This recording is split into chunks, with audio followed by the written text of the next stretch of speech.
Welcome to today's San Diego Imperial Regional Guided Pathways Office Hour. Today's topic is around ensuring equitable learning, which a number of you have been curious about. So we hope to answer many of your questions today on this important topic.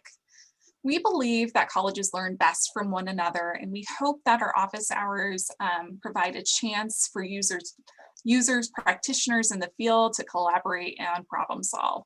These sessions are recorded and posted to our YouTube channel in case you want to review them later or share them with colleagues. So I am Stacy Teeters. I'm one of the Guided Pathways Regional Coordinators for the San Diego Imperial region, and joined by my colleague in crime, Wendy Smith. We are lucky to have today two perspectives on ensuring learning. First off is Libby Curiel. She is a former Guided Pathways Regional Coordinator, so a dear colleague of ours, and a professor of speech and communication studies at Hondo College. We are also joined by Yarek Yanio from Santa Ana College. There he is a professor of ESL, but also the SLO coordinator, and one of the important roles that he serves for our state system is he is the founder of the SLO Symposium community of practice and organization and event that goes on every year. So we are very lucky to have both of them join us for this important conversation today. So welcome Libby, welcome Yarek, and again, thank you for joining us. We're excited to have this community dialogue with you both, and at this point, I'll hand it over to Libby to get our conversation started. Thank you for having me. I'm so excited to be with you all here today. It's kind of, I feel like I have a little bit of the Guided Pathways world back in my life being here with you all today. So I'm going to share my screen. I have a quick presentation, but I want to invite you all to stop me at any time. You can ask questions. I'm one of those teachers, I always tell students, please interrupt me anytime, just unmute yourself and say what you got to say. You can ask questions in the chat, although I probably can't monitor those as well, but I'm sure Stacy and Wendy will be able to grab those. If you see an urgent question, feel free to stop me and ask. I am coming to you today, faculty, but I also am we're all learners throughout our life, but I'm also in a PhD program. And so I'm in my third year. And over the summer, last summer, I took this incredible class. I'm at Claremont Graduate University, and it's from our Preparing Future faculty program. And Dr. Shamini Dias, she runs that program. She's amazing. And in that course, I remember, I feel like I was like, oh, this sounds, it's a course I have to take transdisciplinary, but I was like, oh, it's pedagogy. That sounds interesting. Yeah, I could benefit from that. It like literally changed my life. I took that course and I was like, wow, I feel like every faculty needs to take a course like that. There's so much that I learned there that I just didn't have, I never had this space or time to talk about these things or to like work on them. And taking the summer course gave me, one, the exposure to new frameworks and, just learning theories that I hadn't learned as a communication scholar. I knew a lot about my field, my discipline, a lot of anthropology, sociology, like psychology, communication, but not a lot about learning and education and how people learn. I feel like I learned how to learn. I figured it out. I got to where I am and I try to help my students, but there was so much more that I didn't know about.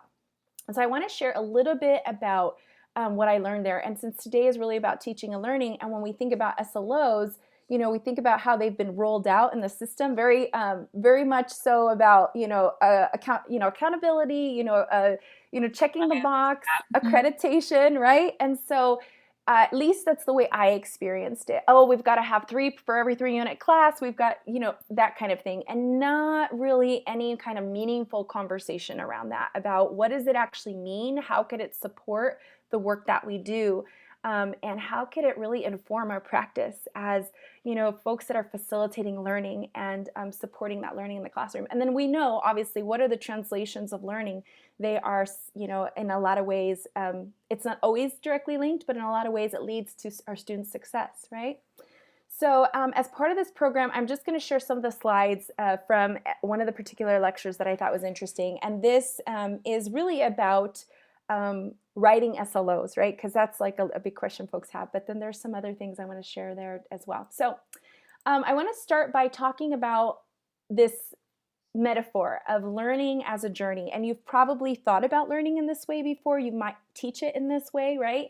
And I think about SLOs as destinations towards helping students navigate and reach, what in our course, if we think about it, it's like students are, our course SLOs are sort of like the checkpoints or mini destinations along the way students are reaching in their path in their program at the college, and then at the college as a whole, right, as they continue on to prepare for their maybe transfer or their workforce or both. And so, but really student learning outcomes are about course design and teaching and learning. And so we can't think about student SLOs as an after fact, right? It has to be like, how do those destinations we want students to reach really inform the way we design our course, our assignments, our assessments, all of it. And if we look through that lens, we can, I feel like we get a better sense of what the purpose of SLOs are. Before we think about writing effective SLOs, though, I think it's really important to think about how our own positionality ties into this.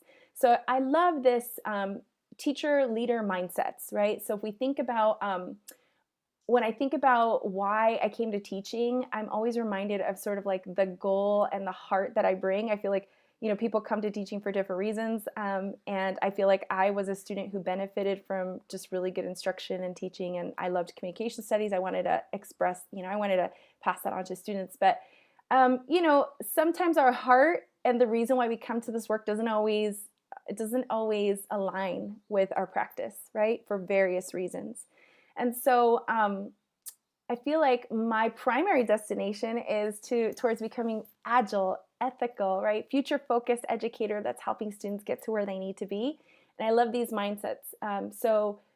Ethical educators are, they are helping to ensure that all learners are engaged and they're supported and they're flourishing to reach their destinations and be prepared for their future, right? Design thinking, if you haven't been exposed to those theories, I think that's really important too, that we are creating spaces where students are having an opportunity to engage in the learning process in a way that is that continual innovation and revision, right? That we are, but we ourselves have to be that way too, right? I feel like, I don't know about you, I feel like every semester I look at my class. I'm sure you do too, right? And yet I've also heard students say, oh, I took that class last year, I didn't pass, and it's the same class this semester, right? And there's a lot of that happening, right? For various reasons, and there's no shame, but, the people, fall into those spaces for different reasons. And so really thinking about being intentional about our approach and in our own improvement and being reflexive enough that we have that critical introspection, examining our own assumptions, developing our self-knowledge, working with coherent, explicit value set. So why do I come to the space? What is it that I want? Who am I, right? How do I want to help, how do I want to help students get to where they need to be and becoming lifelong learners ourselves? But also, especially with the pandemic, it's forced us to look at some of our assumptions, right? So keeping that, and while that's like, it's challenging when you're growing and learning, but keeping in that mind space is really important. And then co-creative, thinking about how can we develop the learning process with the learners and not for them, right? But develop it with them. And being, that we create collaborative processes with learners, and then seeing from multiple perspectives, thinking about systems in plural. And I feel like that's the beauty of guided pathways, is this kind of forced us to think about how do all these pieces fit together, right? And how does that fit with workforce? And how does that fit with like the economy right now and the pandemic and everything that's going on? And really being able to continue to have that mindset moving beyond the pandemic and beyond when we go back to the classroom, when that happens one day, right? And so just thinking about how things are interconnected, I think is important. So when we look at those, there's some binary distinctions that we could think about in education that I think is important to spend some time unpacking. So neither of these extremes work very well often, but it's important to really question sort of and think about the nuances and the interaction. So in a minute, I'll talk a little bit about transmission towards versus engagement, but it's really the question of how do students absorb, are they absorbing information, right? The Paulo Freire, right, the banking method, or are they building on the knowledge that they have? So like I'm thinking about Cecilia Rios Aguilar and Funds of Knowledge, right? Is our learning spaces teacher focused or learner focused, right? Are we covering material and the content in the COR, or are we facilitating learning, right? Are things conditioned, right? Are we a bit in the classroom about habits and behaviors, or are we thinking intentionally about and are we making those intentions explicit? Do we have things that are opaque and really like, we get it, right? It's our discipline, we know what it is, or are we being super transparent about things so students and new learners who are, how are we basically checking our own assumptions, right? And what's our process for doing that?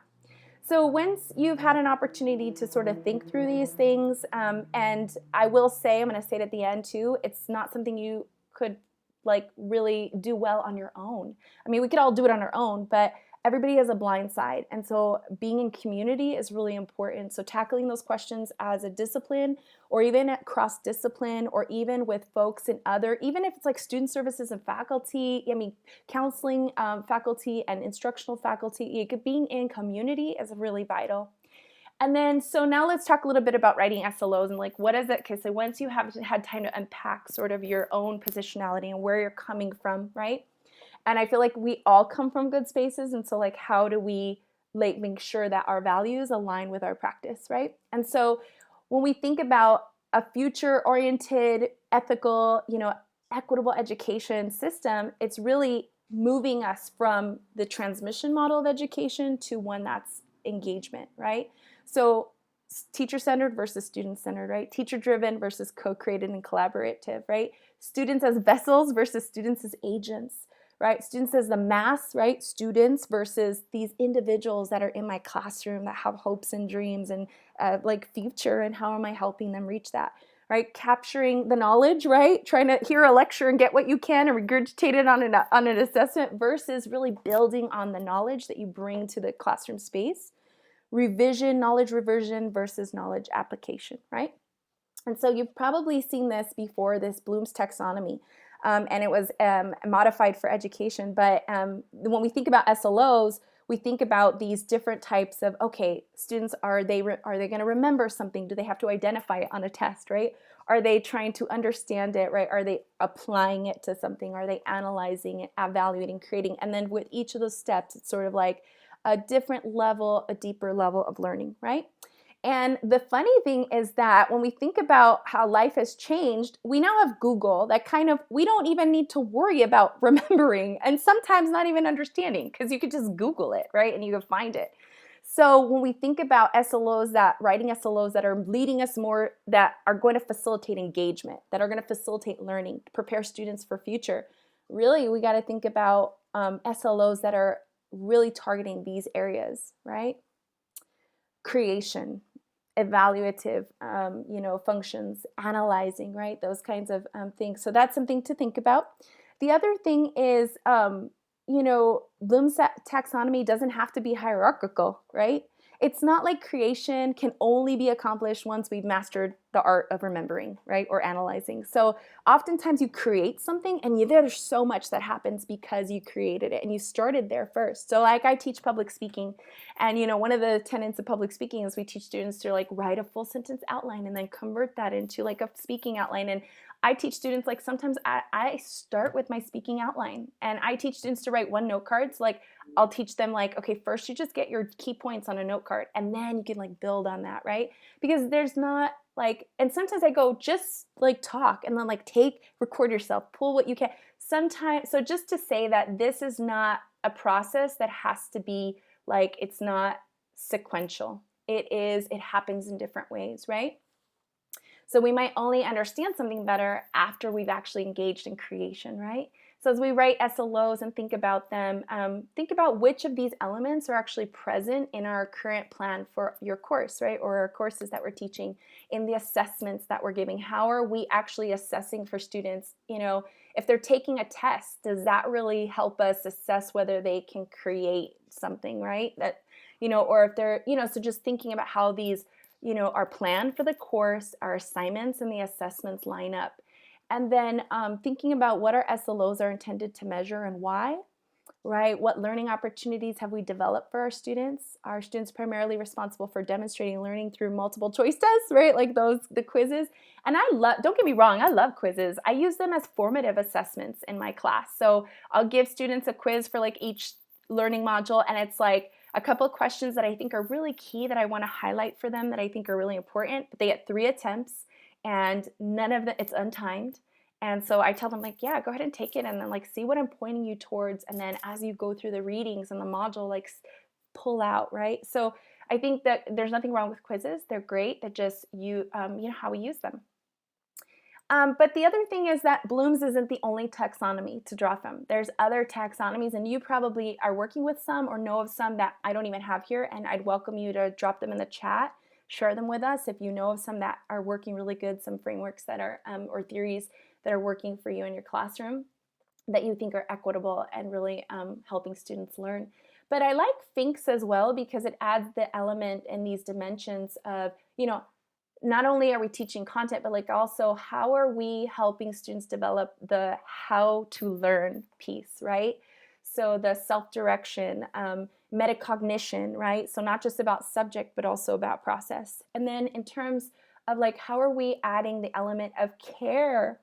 Oh my gosh, I feel like we do, like we think about it like, oh yeah, I care about my students, but I feel like I've always cared about students, but my syllabus and my class plan didn't always reflect that, right? Especially like right now we're in a pandemic. I feel like it's been like I started coming back from being a GP coordinator, coming back to the classroom this semester. It's like, oh, okay, like it's beautiful because I'm able to like apply everything. And I realized like how much I thought I cared about students, and I tried to express that, but it wasn't built into the structure of my course. It wasn't built into my class plan, and now it's like super intentionally built in there, right? And so it's just also like the human dimension, right? Learning about yourself, learning about others. How do we build these things in, right? And so the next thing I want is just to offer you just a really quick, so when you're writing SLO assessments, you know, or when you're writing or thinking about what assessments align with these, you know, let's say if we're thinking about Bloom's taxonomy.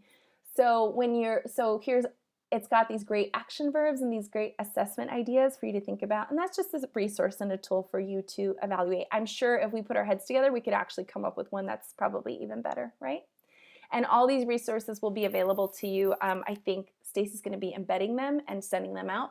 But just thinking about when you're, you know, it's great to revisit your SLOs.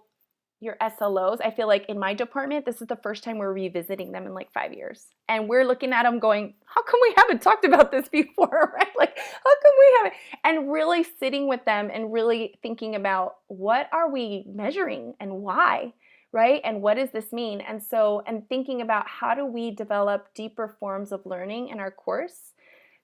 How do we make that really transparent to students? Because SLOs are not just about us thinking about how we're going to design our course and you know, our course design, which it is, and it's not just about how we measure it so we can report to for accreditation, but it's also like, how do we communicate with learners what the course is about, what they're going to get out of it, right? At our institution, I'm not sure if this is happening in SD or other places, but we're going to be linking our SLOs to the CRNs in this course schedule.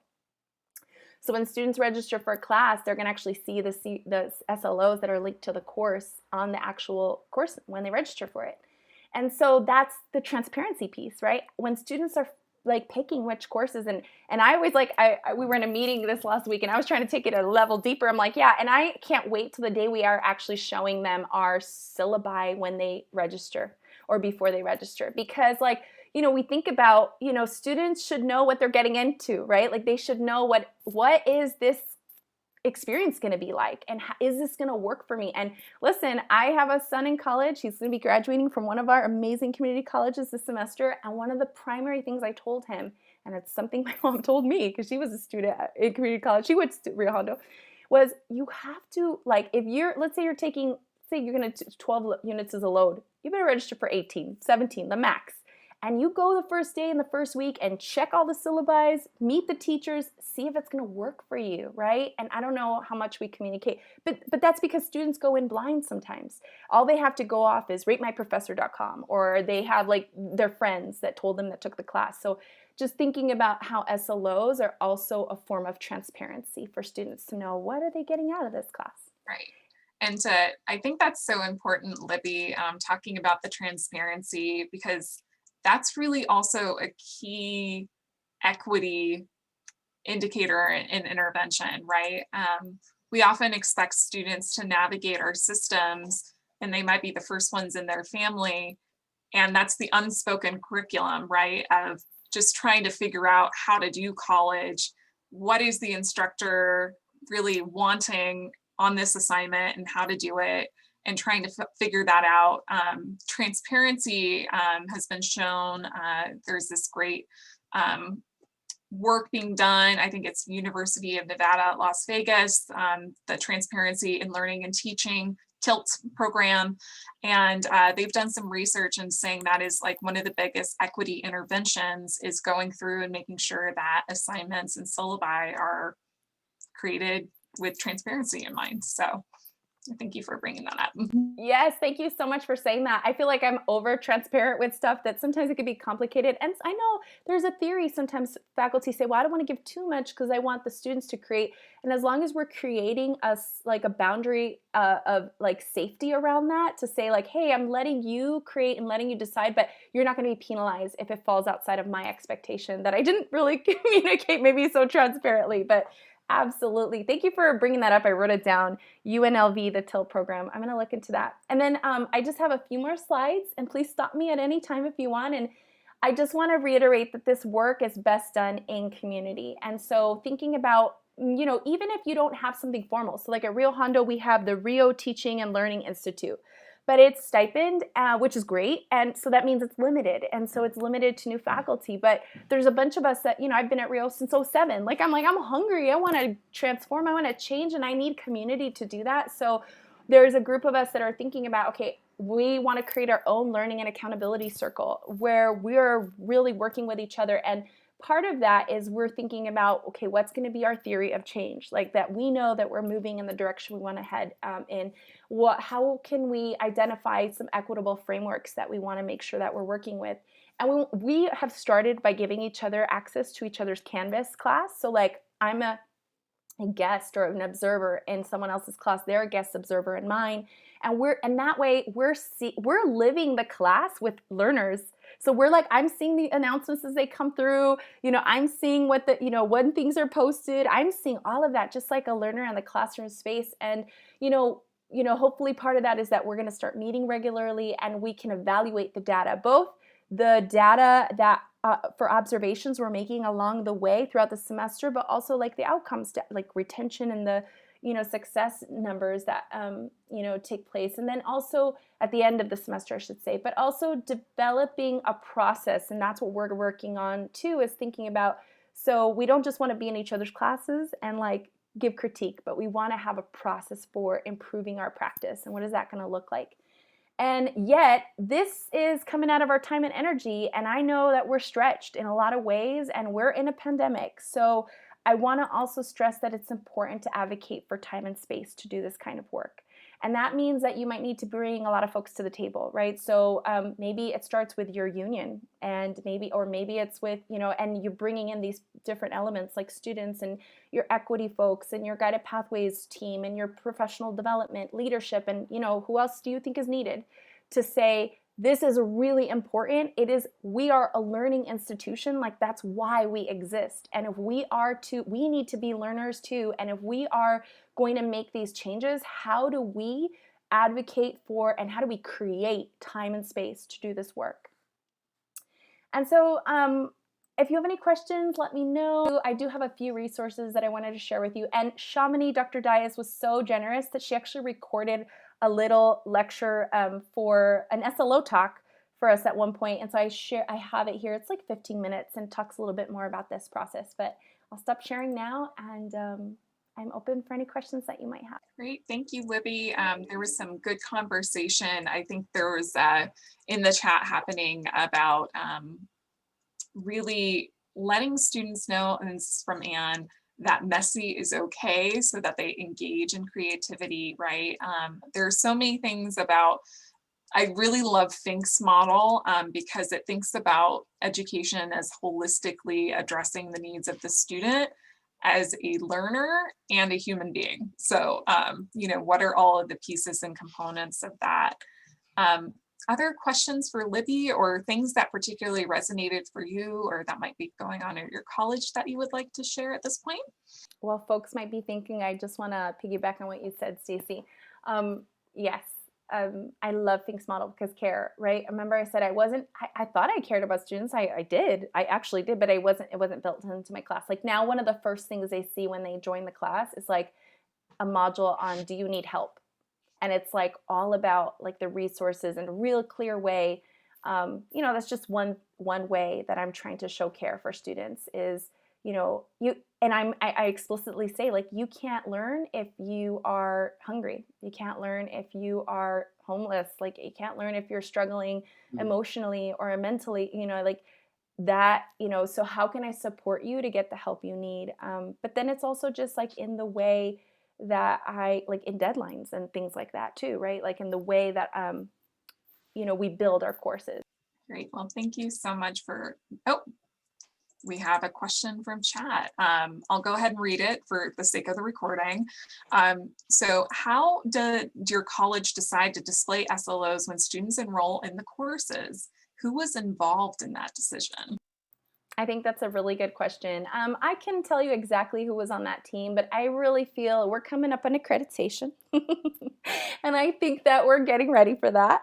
And there is this idea that you have to make these SLOs very visible and public and make sure that students have access to them. So like for my department personally, we have them on our website. But it's also making sure that students are informed when they're selecting courses, and then they're, you know, obviously know a little bit more about the course. And like I said, Luke, my dream is that students get to see my syllabus before they register for my course and see if it's going to be a class that works for them. So.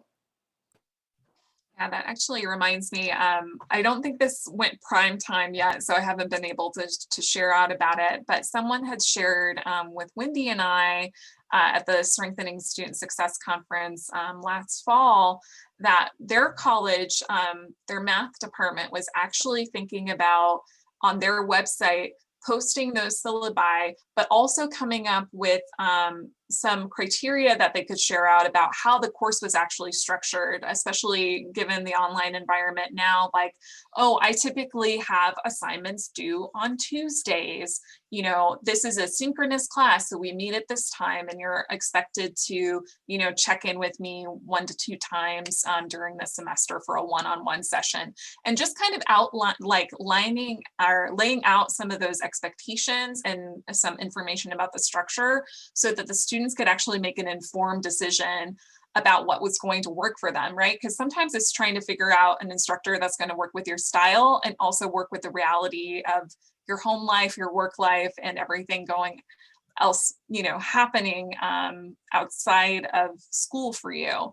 And I thought that was such a brilliant idea. And, you know, imagine if that could even be built into the reg system. So it was just right there. Students didn't even have to navigate to an additional site. But I thought that was a really cool thing. And I think that the pandemic has really opened our eyes to a lot of these needs in different ways. So I thought that was really cool. I just want to share in case anyone wants to take and improve upon that idea. Christina, I see your hand is up.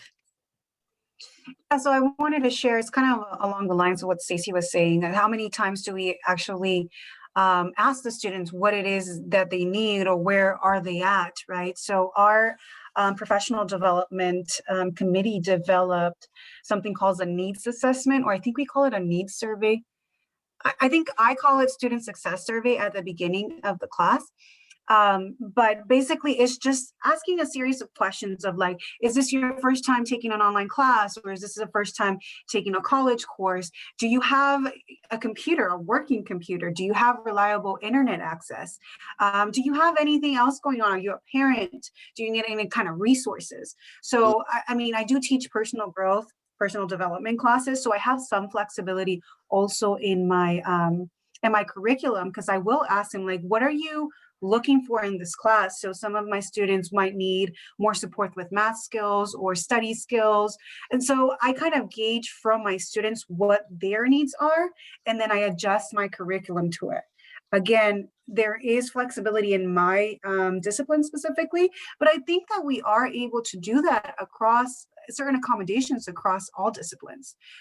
So in my class, like one of my classes, I let students turn in, this was in person, of course, paper assignments versus turning them online. And so that for students that didn't have access to a printer or access to a reliable computer sometimes was just like godsend. So just kind of reversing it and not just accommodating to ourselves, but to the students, basic stuff. Christina, I love that. And can I just say that kind of points back to like, why are they doing it, right? So I love that you were like, you know what, if you don't have a computer, like handwrite it. It's like, if we're teaching typing skills, then typing is what they need to do, right? And we have to try to figure out a way to help support them and get the resources they need to do that. But if you're not assessing typing skills and you want to know what they know, like one thing I've done is they don't even have to write it. They can just audio record themselves talking about it and actually upload that to the discussion board. Like I'm like, my class isn't a writing class. That's not what they really need to do for my class. And even though I have a speaking class, even in cases where I'm just assessing, like, do they know this content? I'm like, you can do it in different ways. Like, you can illustrate for me an image that shows me you understand this. You can record yourself. You can type it out. There's multiple ways. And so I think there was a question from Alex. Palomar has existing SLOs for each course. How are some of the ways to determine that SLOs are actually what students are learning? I know assessments method determining what is one method of determining the outcome, but are there other methods? And my answer would be yes, absolutely, right, Alex? So just like I told you, I think you have to, what is it you're looking to assess? And then there's probably a multitude of ways. And one of the things about being agile, flexible, future focused is giving students, and even like co-collaborating, is giving them the opportunity to actually figure out like what's the best way they can communicate that. If you think about it, I mean, that's the beauty of society. Like when creativity and innovation, it's like, it does, like if everyone just types a paper and turns in it, you might miss out on something so incredible, right? I think about my son who's on the spectrum, and typing is hard, like writing things are hard for him. But he really, so when I talked about looking for a class that works for him, he's always looking for a class where he has the opportunity to orally present things because he's able to process it better that way, right? So thinking about giving students ways and letting them have choice about how they illustrate to you the way that they're learning. So I think there's absolutely multiple ways of assessing learning. So I feel like I'd be interested if anybody else has any cool ideas for how they assess learning. Well, thank you. And I think this actually might be a great time to shift to Yarrick, because I'm sure Yarrick also has some wonderful ideas because this is the work that he does on a day-to-day basis as well. But I think, we're bringing up, right, this is equity in action in the teaching and learning space. So when we attend to the needs of students in our classrooms and at our institutions, this is what can happen, right? We can help to promote success and successful learning when we open ourselves to that possibility. So Yarrick, thoughts from this conversation, or do you want to transition into some of what you had to share? Yes. Thank you very much. Thank you for the intro. Thank you for the opportunity to speak to you. My name is Yarrick Yanyo. I'm the SLO coordinator from Santa Ana College. I think Stacy already said that. And let's see here. Yes, I do have a number of points. This is really Libby always it motivates me to share. So thank you very much. I do have a presentation that I'm kind of like in the midst of preparing, and it has to do with ensuring equitable learning. I'm going to present it next week on my campus. So it's not ready completely, but I think I'm ready to share at least a few slides from it. So first of all, I think that alignment. There was one point that Libby raised at some point, that there is this alignment of assessment and what it is that students are learning. You know, I think that as faculty, we already do assess students. We do it constantly, right? We go into the classroom and we ask questions. How is everybody doing? Any questions about the homework yesterday? What do you think about the test that's going to happen next week? You know, things of that nature. So in other words, faculty ask those questions constantly of their students. Now, what the issue here is not necessarily that we are not assessing, it's just that we are not very systematic about documenting that assessment. And I think that's where our databases can come in and really ways to assess student learning. And I have it on one of the slides, so I'll get back to it in just a second. And then there was one question that I know I don't think I have that slide developed yet, but someone raised the question of syllabus, or at least course outline of record, I believe. Okay, so that's really course outline of record in my mind is where the SLOs reside, so to speak. This is where they are in their, you may call raw form, right? So you will go to course outline of record or course ID website if you don't know for your department, the department chair cannot locate them for you or whatever the case is. Course ID is a website where course descriptors agree and you exist, and you're going to see there the course objectives and course outcomes specified. So please go there. It's just that this is sort of the source of the information about the course content. So we have that. However, something happens as we translate the COR into the syllabus. So again, I spoke about it 2 or 3 weeks ago, I think, when we had our SLO talk, that faculty tend to sort of like, we have gone through the same educational systems ourselves. So we just, we kind of like replicate the behavior of our teachers. And what happens is that the objectives of the course for those notions that, again, Libby made a point of articulating more than once in her presentation, is that those specific competencies and skills that students need to take away from the course are really getting lost because we are so big on accountability. And what we do is we specify on the syllabus, okay, you're responsible for 5 quizzes or 7 homeworks, and then there's going to be a midterm and a final exam. And next Thursday at 5 o'clock, there is going to be a test on chapter 7 from the textbook. And we go through those motions with an assumption that our students are learning. They must be learning something, right? I mean, we are teaching, so they must be learning. But the really question is, okay, what are you taking away from those activities?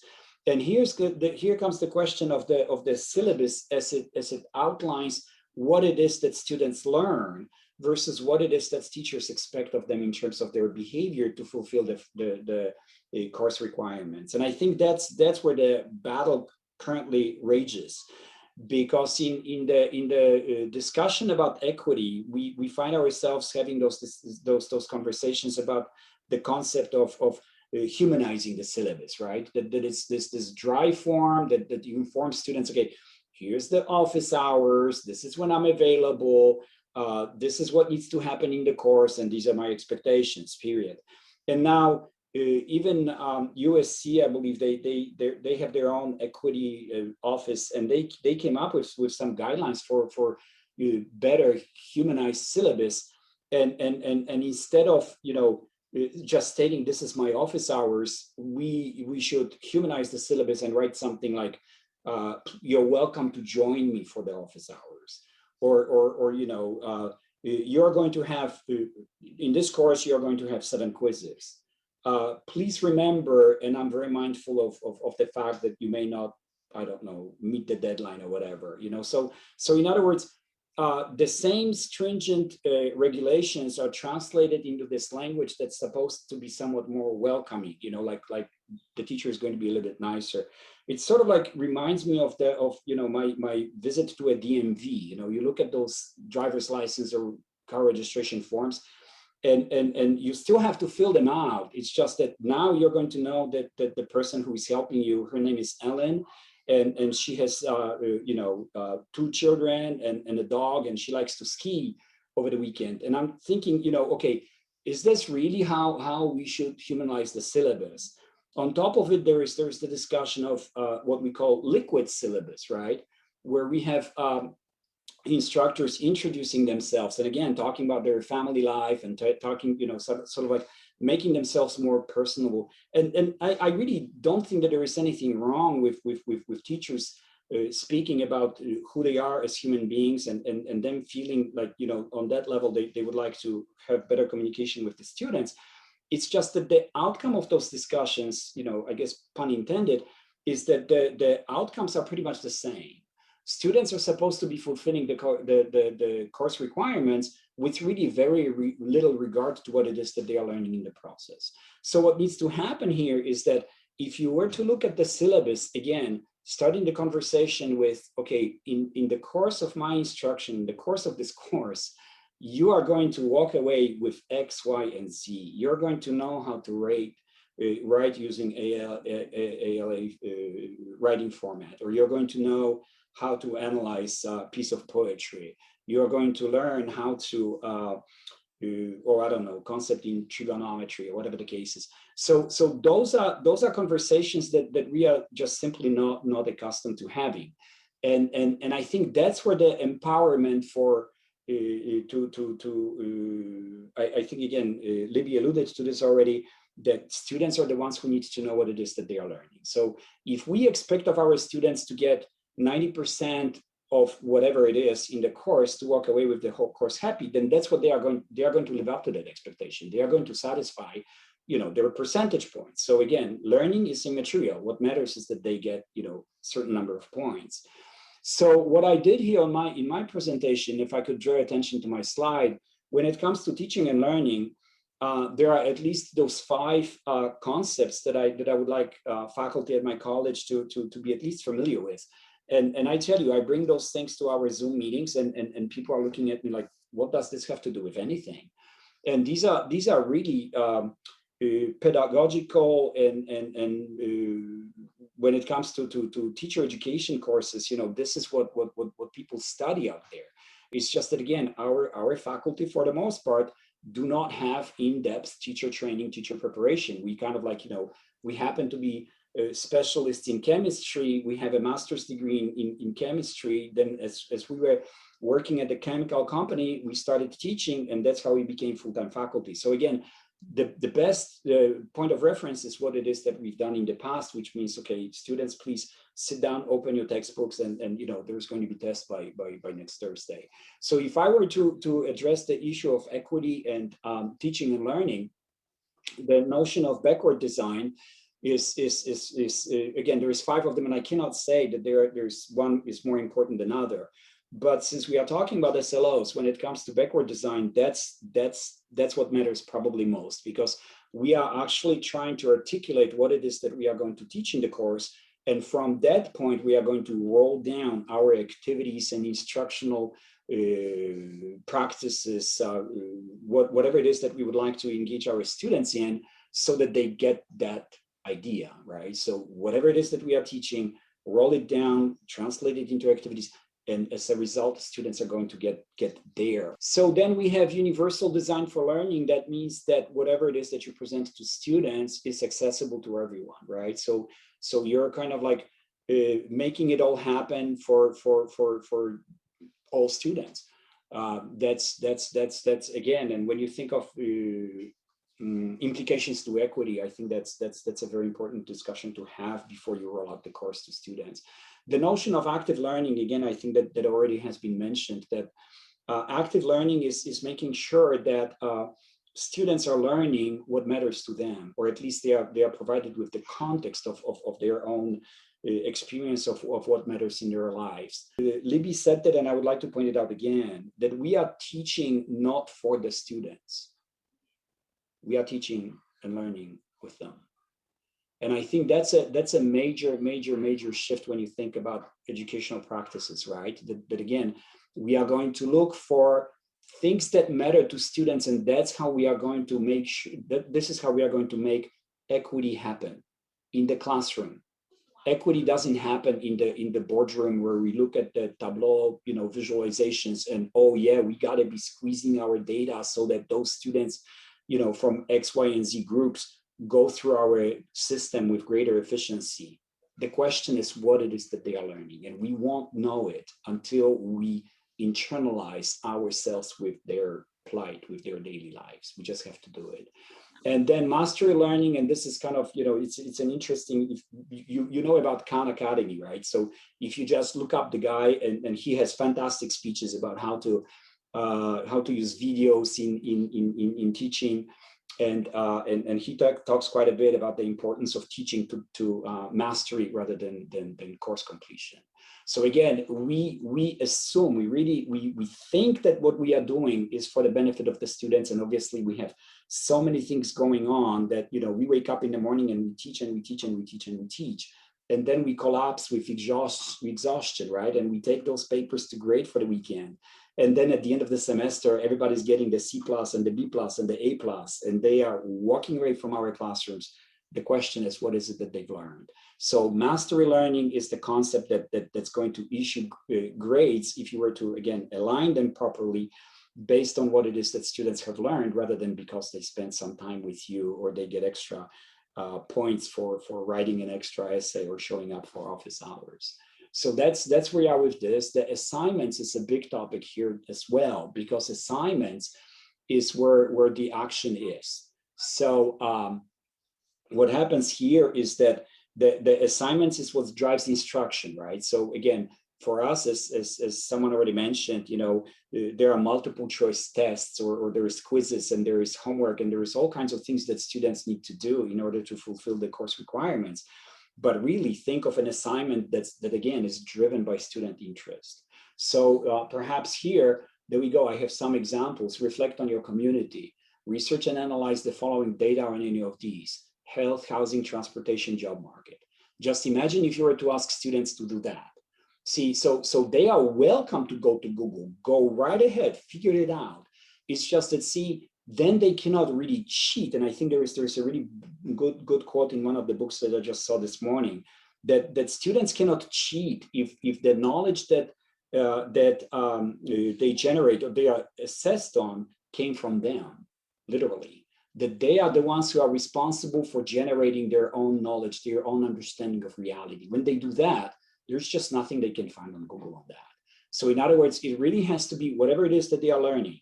It has to sift through their minds. It just has to go through their thinking process. And then they produce something. And you're going to look at this like, whoa, look at this. So from your perspective, transportation is important because, and this is a case study, my mother-in-law takes a bus to senior center to play chess. And then there is road construction and she's late, and look at this. I mean, I can just tell you the whole story, right? And it could be math, it could be community living, it could be English, it could be pretty much any language you can, any discipline, any context that you desire. So the same thing, like imagine, reflect on current events. Just go to current events, right? CNN.com or whatever you desire. There is gender identity, immigration, police and justice, pandemic, community engagement, any one of those topics. And again, just sure, please do specify it, make it as specific as you can, as you want. That's really entirely up to you. Do align it with the again, SLOs that you have in the course. But again, make sure that the instruction happens in the context of what it is that students are experiencing. I think that's very important here. If anyone has any questions, otherwise, Jarek and Libby, any sort of big takeaways? If we are designing equitable, ensuring learning spaces in our guide pathways for students, what do we need to kind of take away and put into practice tomorrow or work towards a vision for? So I think that from my perspective, and again, that's as I lead those Friday talks and I talk to people on my campus and otherwise, I think that the assignment and really alignment of grading practices to mastery, I think that's what matters. That's something that you can do on Monday. But anyway, that's what I think is what is of importance, that there are things that students experience. And whatever it is that you do, please take advantage of it. Don't think that we are those sages on the stages, right? That we are going to be disclosing whatever it is that we know to our students, and they better step up and learn it. No. It's our job to meet them where they are and empower them to make sure that they understand, they comprehend, they are immersed in certain reality. We need to recognize it. Great, thank you, That's Eric. good. I was gonna just say that don't be afraid. Like, you don't have to wait for something to be facilitated. So I know I said advocate for our learning institutions to create this time and space, but the reality is, and I do so much better under something structured, but it's like, you know what? Gather the coalition of the willing and start working on it together. And it doesn't have to be something that, you change practice tomorrow, but I feel like you can do a lot of things tomorrow on your own. And yet, if you are in community, there's like so much more you can do, and you can expand it for the campus. Because if we think about, if we're just looking at our own practice and our own changes, it's great. I'm sure you're going to be amazing. Your students are going to flourish and do well, but they're in a program at your institution and they're taking other classes with other faculty. So I would encourage you to try to build a coalition of the willing and be in community to do this work together with other folks, and maybe not wait for something to be created, but go ahead and create it, and then find ways to fund it and figure out how to leverage and how to scale it. But I would just say find the coalition of the willing.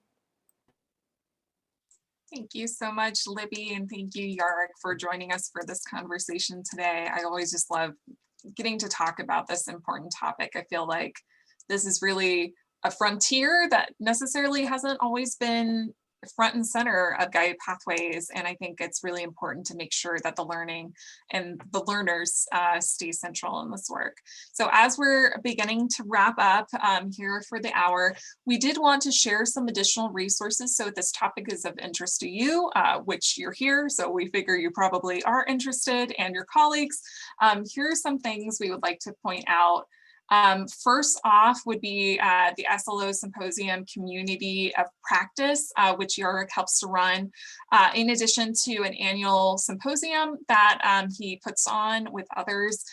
There has been a series of Friday SLO talks where we go into deeper conversation around specific topics around ensuring equitable learning. And there is a listserv associated with that, so you can get updates on when those happen. So highly suggest, please come, they're great, happening almost every week during the semester. Also wanted to point out the community, or the Center for Community College Student Engagement actually has additional tools around ensuring students are learning, a great toolkit to go through that's pretty new as well. And they have equity tools for that too. We also want to point out, as we mentioned today, the TILT, the Transparency in Learning and Teaching in Higher Ed. So check that out. A lot of good work happening in that space, as well as some additional resources from folks both in the region and outside. So Cuyamaca College has done a really great work with their Equity Minded Teaching and Learning Institute, and they will be also presenting that at the upcoming RP conference in case you want to see that live. City College of San Francisco, getting that instructor level data, also using effective non-cognitive strategies to ensure learning, and really taking a look at gatekeeper courses and what that's been doing to students. So hand it over to Wendy. Thanks all. I have just a minute to wrap up here, but don't forget there's a Chancellor's System Office webinar tomorrow, the biweekly webinar series. If you can't make it, remember that at our website, we have a summary of each of these webinars. And I've actually heard that some people skip the webinars and read our summaries because they are so thorough. So please have a look at the events calendar, which also has the summaries. And is there anything else we should add, Stacy? It's 5 o'clock. Thank you all for coming. Yes, thank you. Yes. Hope that you can come to the next in our series. So we have program maps. Now what? Very requested topic, as well as our other upcoming tops. Check out the recordings on YouTube. And if you're not already, please join our listserv. So, and then get in contact with us. We are here to help support all of your efforts. And we look forward to hopefully seeing you again soon. So thank you for joining us.